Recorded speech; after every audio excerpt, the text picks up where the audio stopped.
2024 लोकसभा चुनाव से पहले उत्तर प्रदेश की 80 सीटों पर एक सर्वे आया है।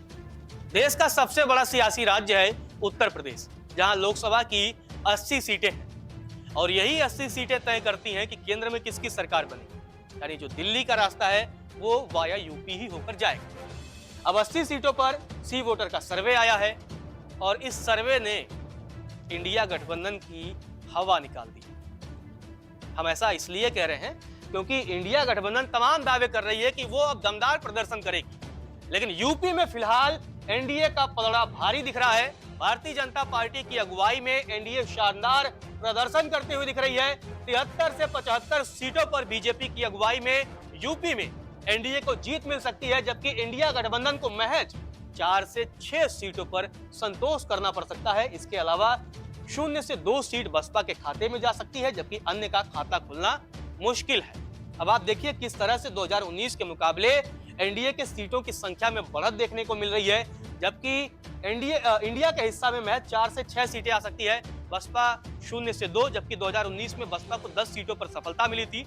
हालांकि तब बसपा समाजवादी पार्टी के साथ मिलकर चुनावी मैदान में उतरी थी और तब समाजवादी पार्टी को 5 सीटों पर संतोष करना पड़ा था, जबकि बसपा के खाते में कुल 10 सीटें गई थी, जबकि कांग्रेस को महज 1 सीट पर सफलता मिली थी।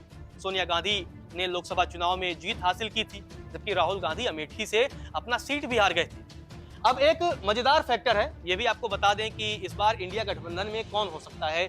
यूपी में तो फिलहाल जो संभावना है, देखिए कांग्रेस, आरएलडी और समाजवादी पार्टी, ये 3 बड़ी पार्टियां इंडिया गठबंधन का हिस्सा रहेंगी, जबकि बसपा का फिलहाल अभी कुछ क्लियर नहीं हो पा रहा है कि मायावती का झुकाव किस तरफ होगा, क्योंकि मायावती सियासी गोटियां खेलने में माहिर हैं और कब वो किसकी तरफ झुक जाएं इस बात का अंदेशा पहले से तो नहीं लगाया जा सकता है। हालांकि उनके बयान बीच बीच में बदलते रहते हैं, वो कभी कांग्रेस और कभी समाजवादी पार्टी पर हमला बोल देती हैं, तो कभी कभी भारतीय जनता पार्टी पर भी सवाल उठा देती है। खैर, बसपा का तो स्टैंड क्लियर नहीं है, लेकिन सपा, कांग्रेस और आरएलडी इंडिया गठबंधन का हिस्सा रहेंगे, जबकि बीजेपी के साथ छोटे छोटे दल हैं, उनमें अनुप्रिया पटेल का अपना दल है, संजय निषाद की निषाद पार्टी है और तमाम छोटे छोटे और भी दल हैं।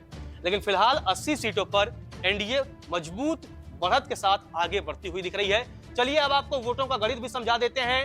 एनडीए के हिस्से में 49% वोट जाने की संभावना है, जबकि इंडिया के खाते में 35%, बसपा को 5% वोटों पर संतोष करना पड़ सकता है, 11% वोट अन्य उम्मीदवारों के खाते में जा सकते हैं।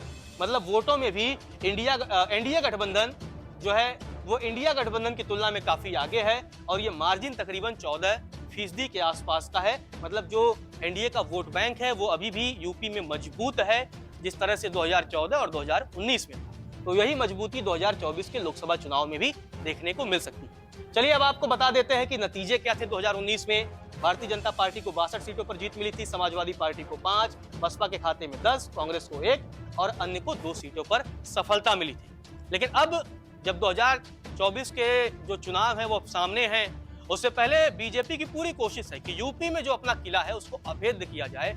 और देखिए किस तरह से भारतीय जनता पार्टी की अगुवाई में एनडीए लगातार यूपी में मजबूत होती हुई दिख रही है। और चाहे वो पश्चिमी यूपी हो, बुंदेलखंड हो या पूर्वांचल हो, अब भारतीय जनता पार्टी एक मजबूत पैठ बना रही है।